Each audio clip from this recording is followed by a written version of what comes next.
Even on more abstract and theoretical levels, where the concern is more purely conceptual, the notion that the term ideology properly applies to the views of those stiff in opinions and always in the wrong does not disappear. In Talcott Parsons' most recent contemplation of Mannheim's paradox, for example, deviations from social scientific objectivity emerge as the essential criteria of an ideology.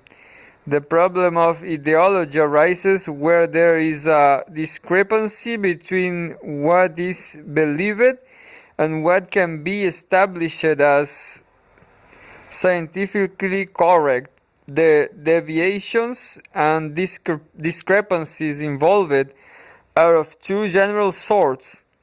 First, where social science, shaped as is, although by the overall values of the society within which it is contained, is selective in the sort of questions it asks. The particular problems of chooses to tackle and so forth ideologies are subject to a further cognitively more pernicious secondary selectivity, in that they emphasize some aspects of social reality, the reality, for example, as revealed by current social scientific knowledge, and neglect of or even suppress other aspects. Thus, the business ideology, for instance, substantially exaggerates the contribution of businessmen to the national welfare and underplays the contribution of scientists and professional men. And in the current ideology of the intellectual, the importance of social pressures to conformity is exaggerated, and institutional factors in the freedom of the individual are ignored or played down.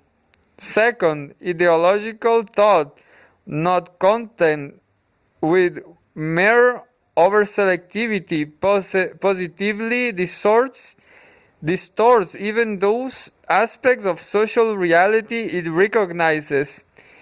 Distortion that becomes apparent only when the assertions involved are placed against the background of the authoritative findings of social science.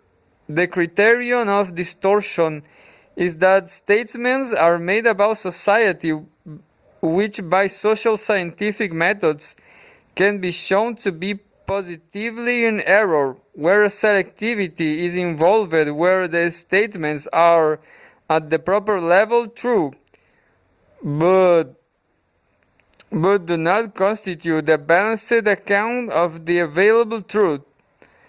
That is, that in the eyes of the world there is much to choose between being positively in error and rendering an unbalanced account of the available truth seems, however, rather unlikely.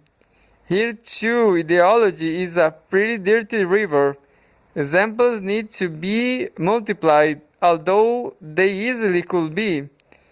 More important in the question of what such an egregiously loaded concept is doing among the analytic tools of social science that, on the basis of a claim to cloud-blooded objectivity, advances its theoretical interpretations as undistorted and therefore normative visions of social reality. If the critical power of the social sciences stems from their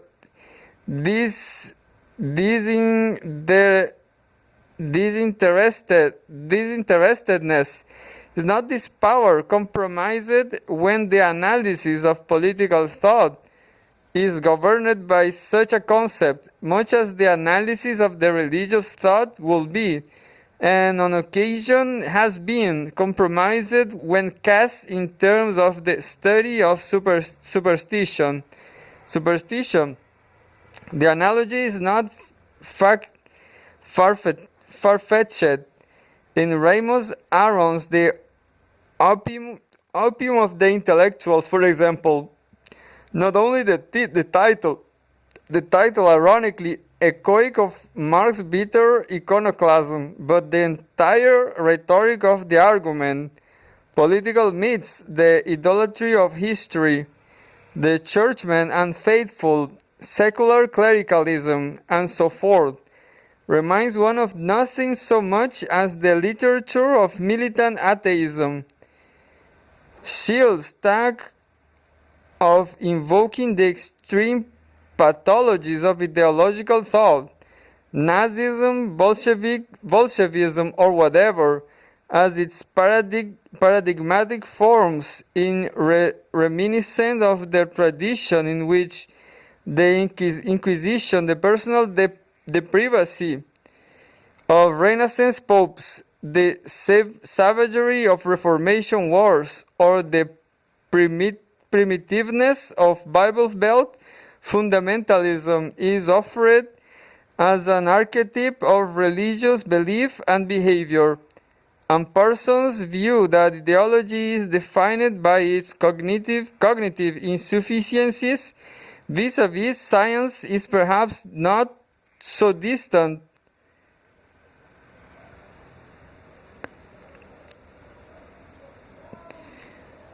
And it might appear from the commentant view that religion is characterized by an uncritically figurative conception of reality, which a sober sociology purged of metaphor will soon render obsolete.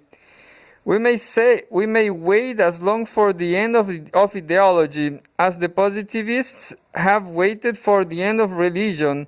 Perhaps it is even not too much to suggest that as the militant atheism of the Enlightenment and after was a response to the quite genuine horrors of a spectacular outburst of religious bigotry, persecution, and strife, and to a broadened knowledge of the natural world. So the militantly hostile approach to ideology is a similar response to the political holocaust of the past half-century and to a broadened knowledge of the social world. And if this suggestion is valid, the fate of ideology may also turn out to be similar: isolation from the mainstream of social thought. Nor can the issue be diminished as merely a semantic one. One is naturally free to confine the referent of the term ideology to something shady, if one wishes, and some sort of historical case for doing so can perhaps be made.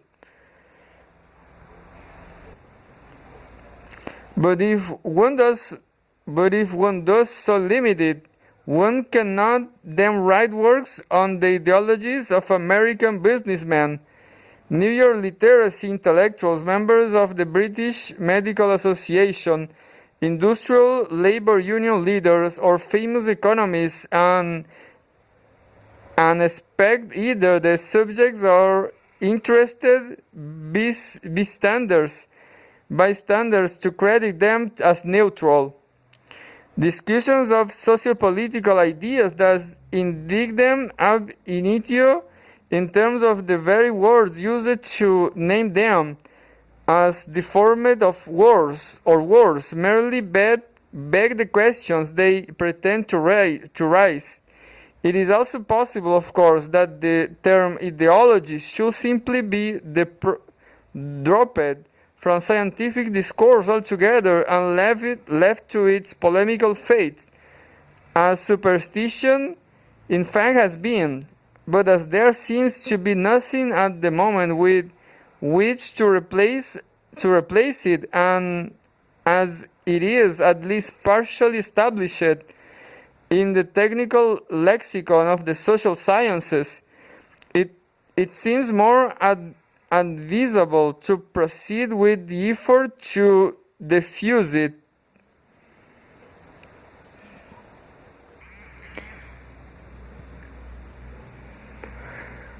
Three, as the flaws hidden in a tool show up when it is used to the intrinsic weakness of the evaluative concept of ideology reveal themselves when it is used. In particular, they are exposed in the studies of the social resources and consequences of ideology. For in such studies, this concept is coupled to a highly developed engine of social and personality system analysis, whose very power only serves to emphasize the lack of a similar power on the cultural, that is, the symbol system side. In investigations of the social and psychological context of ideological thought, or at least the good ones, the subtlety with which the contexts are handled points up the awkwardness with which the thought is handled, and a shadow of imprecisions is cast over the whole discussion. A shadow that even the most rigorous methodological austerity cannot dispel. There are currently two main approaches to the study of the social determinants of ideology: the interest theory and the strain theory. For the first, ideology is a mask and a weapon. For the second, a symptom and a remedy. In the interest theory, the ideological pronouncements are seen against the background of a universal struggle for advantage. In the strain theory, against the background of a chronic effort to correct socio-psychological disequilibrium. In the one, men pursue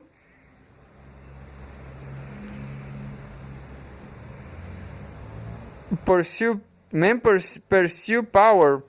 In the other, they flee anxiety, as they may, of course, do both at the same time, and even one by means of the other.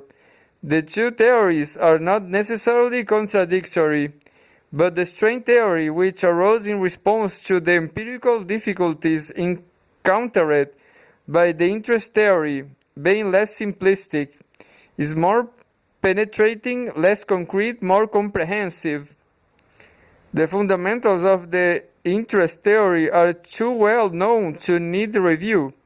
Developed to perfection of a sort by the Marxist tradition, they are now standard intellectual equipment of the man in the street who is only too aware that in political argumentation it all comes down to whose ox is gored. The great advantage of the interest theory was and is its rooting of cultural idea systems in the solid ground of social structure.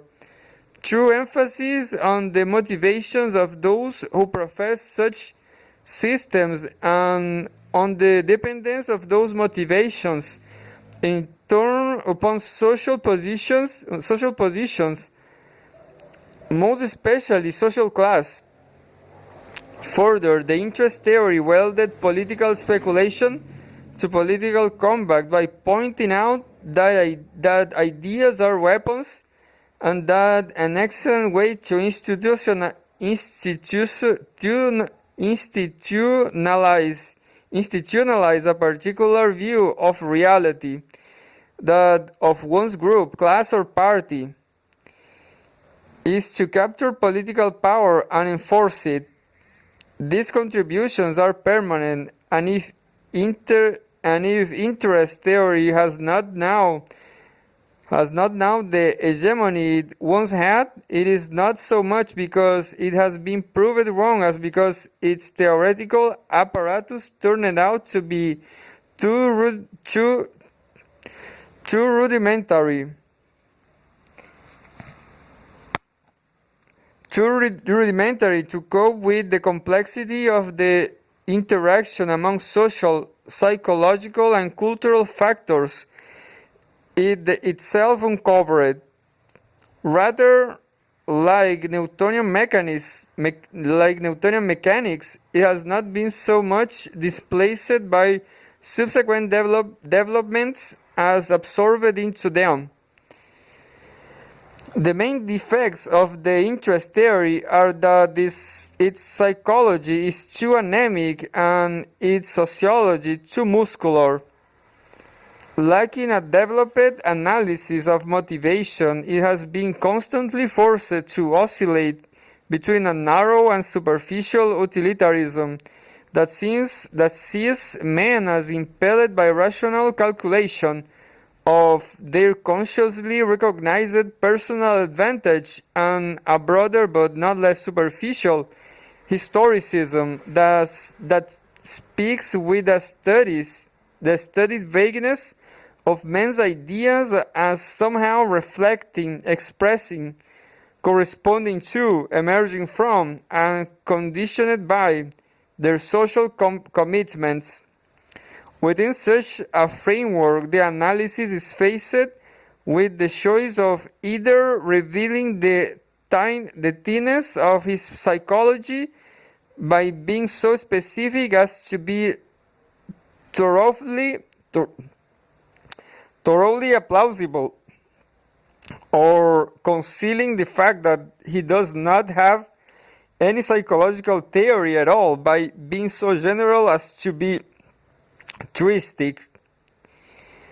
An argument that for professional soldiers, domestic governmental policies are important mainly as ways of retaining and enlarging the military establishment because that is their business, that is what they are trained for, seems to do scant justice to even so uncomplicated as a mind as the military mind is reputed to be, while an argument that American oilmen cannot very well be pure and simply oilmen, because their interests are such that they are also political men, is enlightenment as the theory also from the fertile mind of M.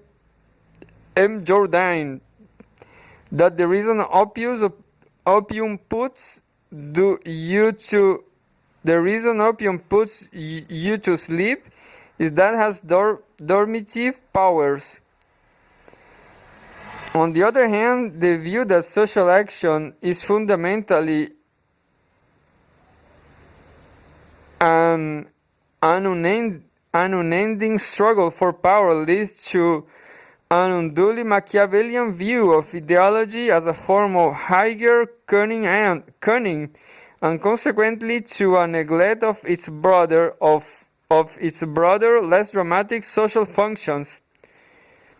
The battlefield image of society as a clash of interests, thinly disguised as a clash of principles, turns attentions away from the role that ideologies play in defining or obscuring social categories, stabilizing or upsetting social expectations, maintaining or undermining social norms, strengthening or weakening social consensus, relieving or exacerbating social tensions.